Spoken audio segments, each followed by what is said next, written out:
Well, one of our favorites, registered dietitian Andrea Holwegner, joining us this morning to talk about how to boost immune system function. Thank you for being here. This is a timely subject because this is the season of bugs and colds and flus and everyone getting stressed out and run down. 100%. And, you know, the next couple of months, busy because the holidays are around the corner in a couple of months. So how can nutrition impact immune system function, and how can it boost your immunity? Okay, and we got to clarify something.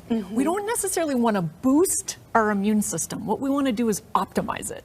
Because if we get the immune system going too big and too crazy, it's actually a negative thing for health. Interesting. So it's always using the word optimize instead of boost. Okay, so how do we optimize our immune system? Okay, well, first thing I mean, no surprise, we're always talking about plants. Veggies. We gotta love them, folks. Color And if the you're not on the rainbow. plant, wagon of getting in all sorts of color in your fruit and veggies, this is the season to say, okay, how much variety can I possibly get in here?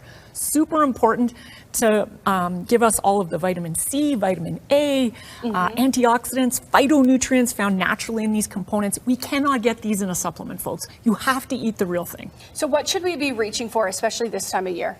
Well, one of the rules of thumbs I like to give people is a 2x2 rule for vegetables. Have two different types of vegetables twice a day. It's a simple rule. Simple. So lunchtime, maybe have some carrots and some little baby tomatoes, or have, a bit of salad and some strawberries or whatever it might be. But 2x2 rule when we're talking about veggies, and then have fruit a couple of times a day, and we're going to get lots of variety, and that builds that healthy gut microbiome of all of those friendly bacteria there. The gut is one of the most important organs to prevent infection. It is really our biggest immune protector, is our gut. Okay, so if you keep your gut healthy and happy, then that will help with that immunity, optimizing your immune system. For those who have to stay home sick, or the kiddos are at home sick, what would you suggest to help during cold and flu season? So fluids, super important for everybody. We're more prone to colds and flus during this time of year as the air is drier. We get a little more micro cracks and things going on in our nasal cavity. So keeping everything more moistured through soups, teas, waters, green tea, particularly good for antioxidants again. Those are where we want to start. So we say 3 or 4 liters of fluid for females to males, coming from both fluids as well as your foods is what we're after. And then the other big piece of immune function building is protein-rich foods. So even if you're feeling lousy and sick, maybe smoothies are a good way to get all of the good stuff in. Well, you don't need to get it protein through meat either. You can get it through your cottage cheese, through your beans, whether it's chicken, fish, like whatever type of animal protein, tofu, eggs, all great for protein. And then on this side of the display over here, we can't not talk about probiotics. Really great for our gut. So whether this is topping up some kombucha into your diet at this time of the year, having a little shot of kefir in a little shot glass in the morning, get your family going on a little bit, again, that extra probiotic boost in cold flu season. Sourdough breads, great for our gut microbiome.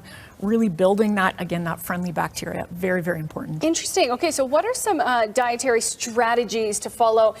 We talked about being homesick, but is there anything maybe that you should avoid or limit when it comes to supplements, when it comes to supporting your recovery and optimizing that immune system? You bet. So people don't like this, but alcohol suppresses the immune system. So people get stressed out at this time of the year. They like to have more alcohol. I'm going to say if you're run down, if your sleep's been impacted, this is absolutely a time to avoid alcohol. So really be mindful of the volume that you're having during times of cold and flu exposure. It's really not a good idea because of the impact on immune function. So stay hydrated, but more with green tea, maybe some kombucha. Avoid the alcohol when you're feeling sick and throughout this time of year when you're really working on that immune system. Any other tips for people as they're heading into, November and December? A lot of family time, a lot of group time as well. I got to ask, are you taking a vitamin D supplement? Super important. We all need a vitamin D supplement with where we live. We just simply can't get enough from foods. So work with your healthcare provider on approximately how much that's right for you. Typically, we're seeing about 1,000 to 2,000 international units of vitamin D3 is about the right dose. But again, work with your dietitian, your physician, your pharmacist to really help assess your health status, your medical conditions to make sure we get that dosing right. So fruits, veggies, mix and match, have 2 at least different veggies a day. Stay hydrated, get your protein in. Probiotics are important as well. Vitamin D, if you're going to take a supplement, you recommend. So that's just like the Coles notes. Thank you so much. Andrea Holwegner, registered dietitian. Thank you for joining us this morning and giving us the lowdown as we hear people sneezing and coughing through the offices, through your household. It's that time of year.